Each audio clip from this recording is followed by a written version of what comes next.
just knowing that you're changing someone's life, it's the most rewarding thing. Whether it's someone messaging me saying that after years of being infertile, they got pregnant, or for example, today's a woman who I'm working with, she has a lot of self-doubt, but today she manifested the courage to speak in front of 75 people without sweating, or somebody meeting their life partner after years of being single, or someone getting their dream job, or there's so many things. And I just think the most satisfying feeling for me as a coach is just watching someone get past their own internal block.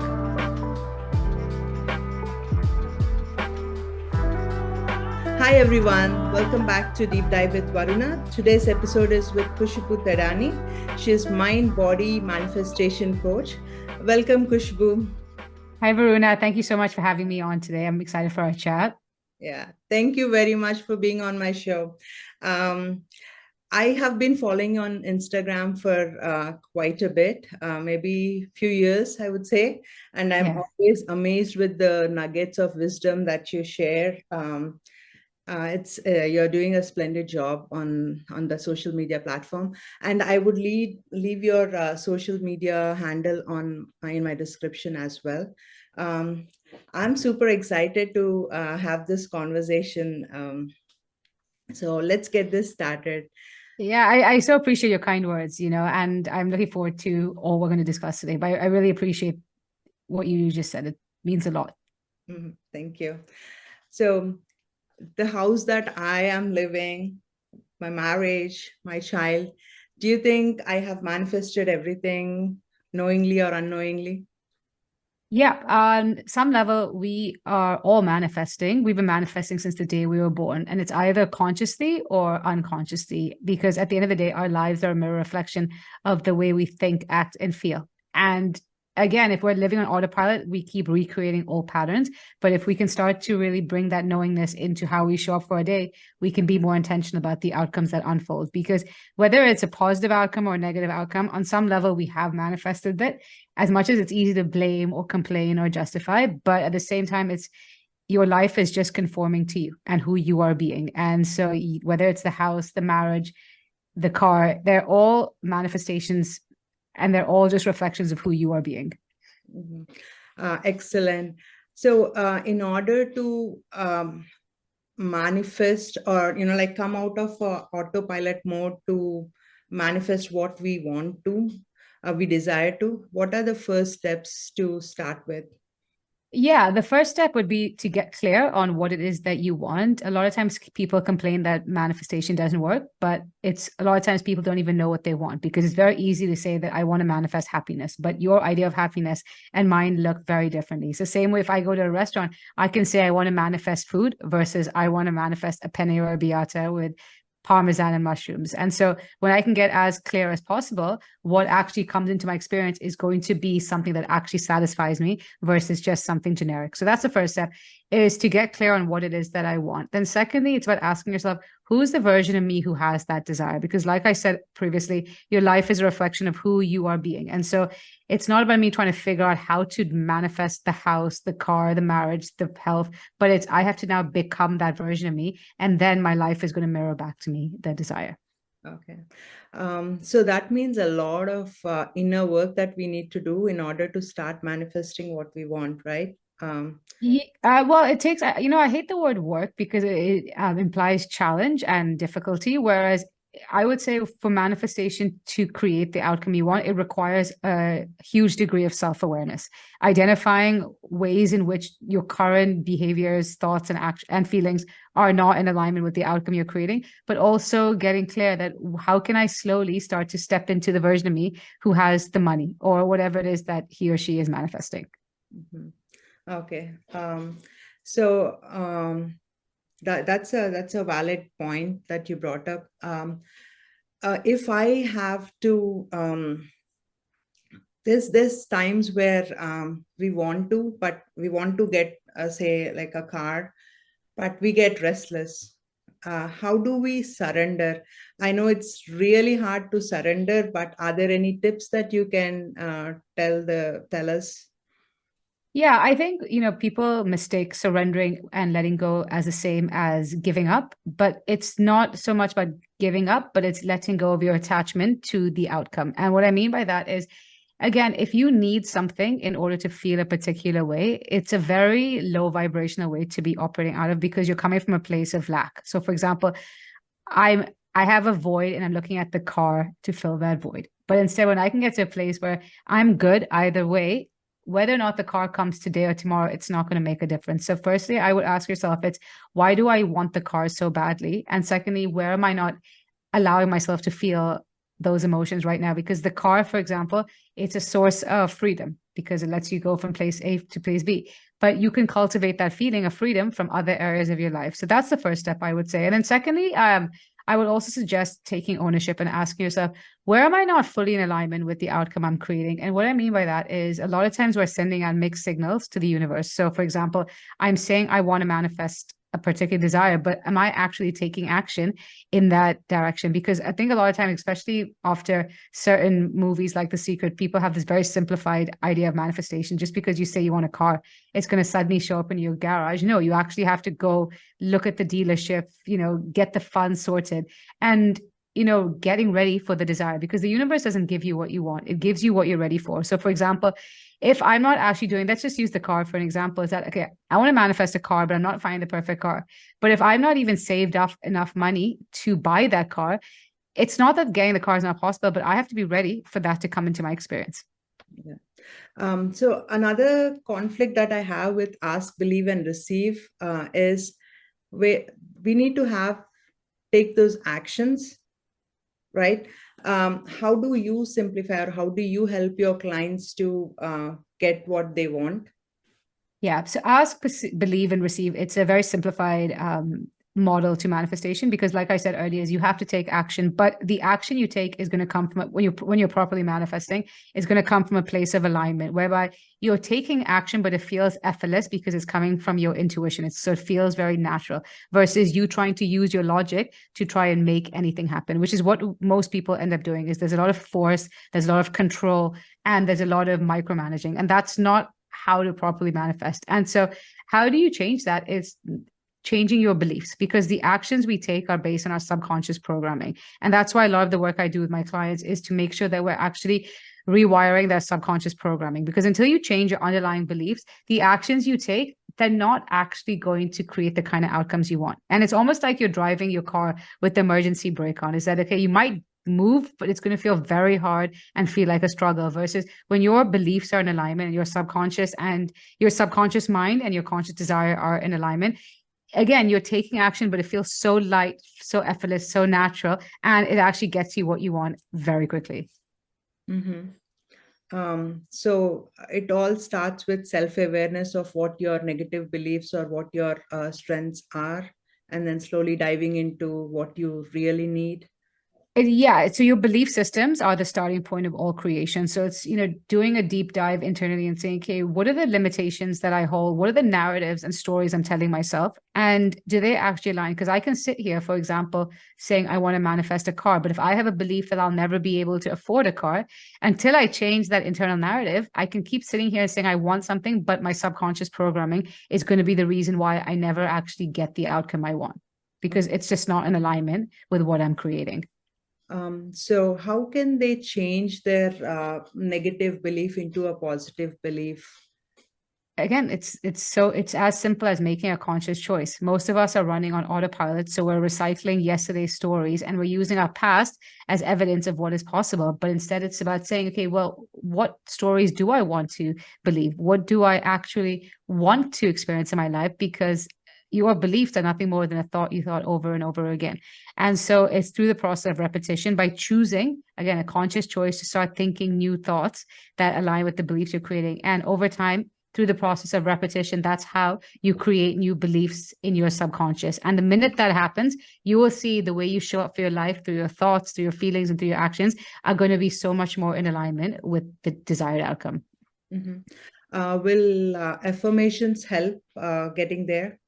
Yeah, affirmations are a great way to start the reprogramming. But again, it's not about just the 5 minutes in the morning and 5 minutes in the evening, which is a lot of how most people approach affirmations. But instead, it's a more effective way to use affirmations is when those negative thoughts kick in, when those limiting narratives kick in, rather than build momentum on them and feed into them, that's when you really want to use affirmations to cut the momentum on those negative old ways of thinking and decide, no, that's not my story. This is a story I'm going to tell myself. Yeah, my next question was like, how do I keep the vibration high? And you already answered it. Yep. Yeah.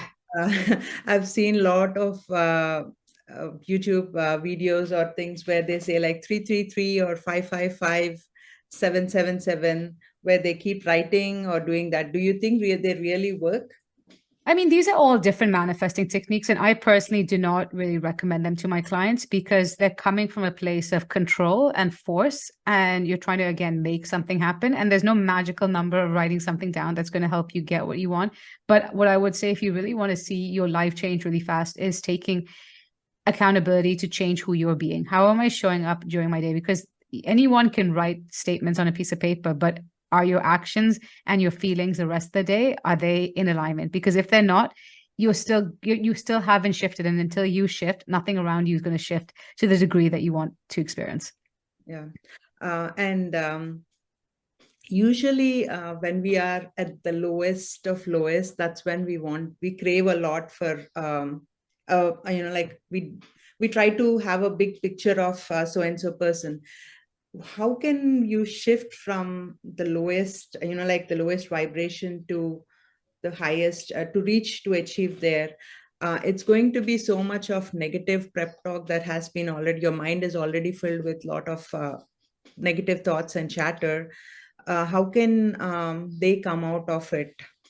Yeah. And so that's a really good question, because we are programmed to have this all or nothing mindset. And so the first thing I would suggest to anyone who might be not in the greatest space right now is to be very gentle with yourself and patient, and not expect yourself to go from 0 to 100, but instead just asking yourself, in this moment, what is a better feeling thought I can reach for? And slowly work your way back from that low vibration to high vibration. Because just because you might not be going from feeling depressed to loving your life overnight, but even slightly reaching for better feeling thought, that's going to create some kind of relief. And in the journey towards getting there, you're going to feel better and better. But again, a lot of times we set the goals too high, and because it feels so out of reach, we just stay stuck.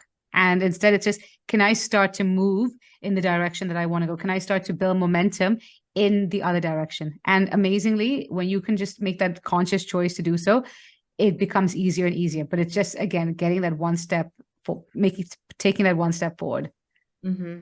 Awesome. And I think that's where a coach will play an essential role, right? How does coaching work for those people who really need that help? So I would say, I don't think it's just a certain group of people who need help with coaches. I mean, as much as I'm a coach myself, I have my own set of coaches. And the reason why it's very beneficial to have a coach is because while it's very easy for us to identify other people's blind spots when it comes to ourselves, we can't see where we're going wrong, because there's very few people who would actually know where they're going wrong and then keep themselves stuck. But instead, most of our frustration comes because we don't know where we're going wrong. And so I know for me, I love to have a coach because A, it helps me expand my level of thinking and helps me see past my circumstances. But B, once I know where I'm going wrong, once I've had someone who can help me identify, hey, might be where you're keeping yourself stuck, then it's about me taking that proactive measures in the right direction. But again, if we don't know where we're going wrong, we just end up doing the same things over and over again, expecting something to change.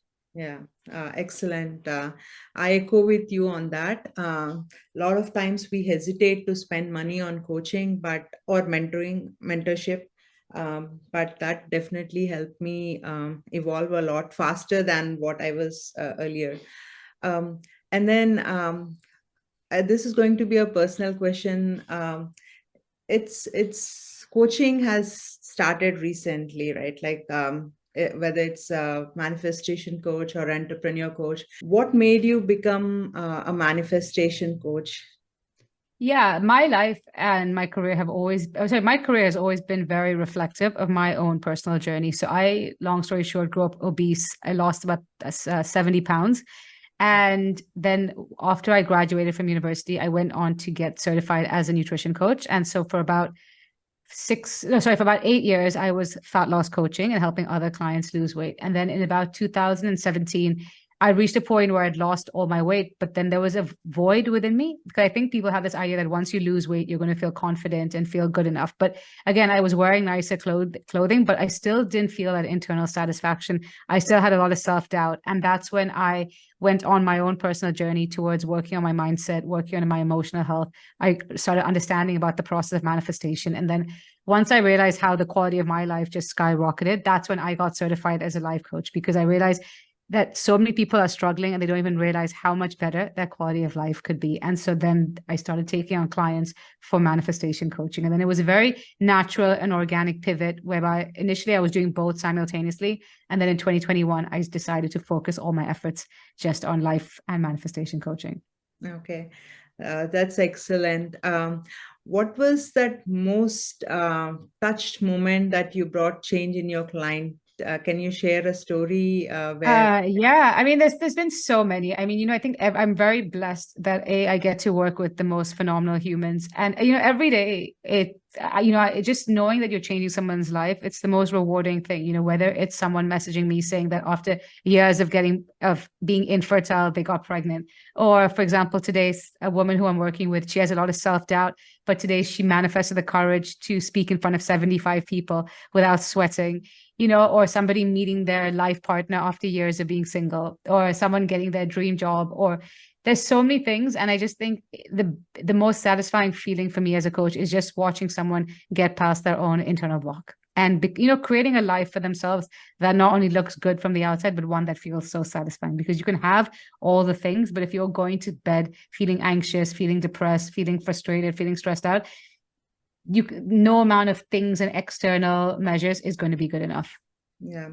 And the moment you let go of autopilot, living your life in autopilot and starting to live with mindfulness and awareness, your life starts to change. Like you will enjoy every moment of whatever that you do, and your awareness starts within you, right? You start to realize, what are my thought patterns? Why am I thinking? And it just helps you be a better person, and Totally. happiness too.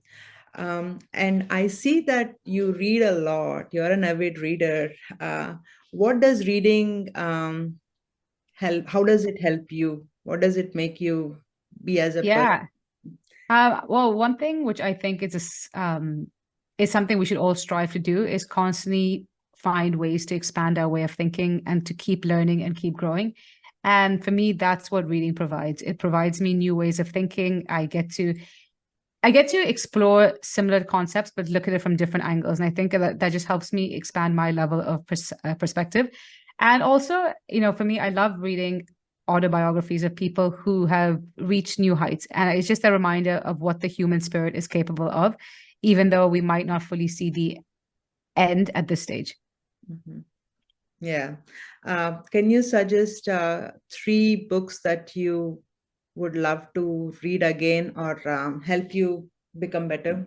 Yeah, well, one of them that I always recommend is The Universe Has Your Back by Gabrielle Bernstein. That was one of the first books I read when I got into this space. I think it's one book that is just, again, I think sometimes when you read something at the right time, you understand it in such a grand way. So for me, that will always be one of my most memorable books. A second one I would say would probably be Daring Greatly by Brene Brown. This is really great for people who want to, explore deeper levels of vulnerability and create more meaningful relationships, which I think as we get older, we all want more meaningful relationships. I think that is such a beautiful read. And I would say another third book that I've really enjoyed reading would probably be The Surrender Experiment by Michael A. Singer.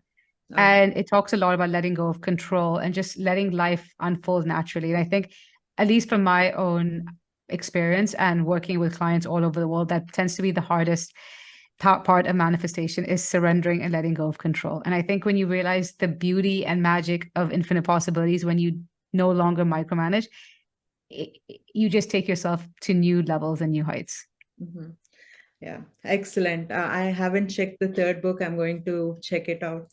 Definitely do. Yeah, thank you for your suggestions. For someone who just heard about manifestation and who wants to start small, what would your suggestions be for them? I think manifestation, it's almost like eating a something really delicious. Someone can talk about it, but until you have that first bite and realize how satisfying it is, you're not going to be able to fully experience it. And so, what I would say to anybody who is leaning in, who I'm guessing they are, because they wouldn't have continued listening to this episode if they weren't slightly interested, is give it a shot. Right now, if the idea of manifesting a big desire feels too out of reach and you can't get on board with it, just manifest something that you don't really care about, whether it's a cup of coffee or manifesting that a friend reaches out of nowhere. But it's so fun when you just allow yourself to play with your energy, especially as kids. We let our imaginations run wild. We allow ourselves to just have fun. Whereas as adults, we don't give ourselves permission to dream bigger than what we're experiencing. And we don't even allow ourselves to just be in the moment and have fun. And so what I would say is just play with your energy. Just see that, okay, if I just say I want to manifest a cup of coffee, let me see how it's going to come towards me. And that's how I started off, is as I started gaining confidence in the process, that's how I started playing bigger. And so now the desires I go after, to some people, they might sound outrageous, but for me, I know that they're going to happen. It's just a matter of time. Mm-hmm. I see that you manifested a lot of travel, and you go to really nice places. How do you get there? Like I love to travel, but travel has been the last. It's getting pushed back. If I have to manifest some exotic place, where should I start with? Is it good to have a vision board, or how do you handle that? I mean, with manifesting travel, I have manifested a lot of travel over the last few years. So I would say, again, get clear, where do you want to go? And then secondly, I would put it somewhere that you can see regularly. So like for me, my laptop background, it always includes one country that I want to travel to, whether it was Kenya, the Maldives, New York. There have been so many places that I've put on my laptop background and they've all manifested. So I would say, so whether you put on your phone, your laptop, next to your room, wherever it is, but just somewhere to give your mind that visual cue. And then secondly, I would also ask yourself that what are the reasons you feel you're not able to go right now? Because like I said earlier, most of us are arguing for our limitations. So for example, it's too expensive, I don't have time, it's too far away, I don't know where I leave my kids. But again, it's whether it's manifesting travel or whatever it is that I want, I need to first believe that it's possible for me. I can't keep telling the story that why it's not going to happen for me. Oh, yeah. That's the bulb on moment, like you need to question back why. Okay. Yeah. Yeah. I mean, that's funny because like let's take the Maldives, for example. That was one place I always told myself that I would only be able to go when I meet my husband and, we'd go on our honeymoon. And the minute I just decided that's no longer my story, I can go to the Maldives whenever I want. The way it came into my experience was just so unexpected, but I decided that was no longer going to be my story. Yes, I can go back there with my husband, but that doesn't have to be the reason why I can't go somewhere right now. Okay. Yeah, that simple thought shifted the whole narrative that we can. Yeah, excellent. Thank you very much, Khushbu, for this conversation. It's very informative, and My I would like, pleasure. yeah, and I would like to bring you back again sometime. But thank you very much. Thank you for having me. I'm so happy that we were able to have this conversation.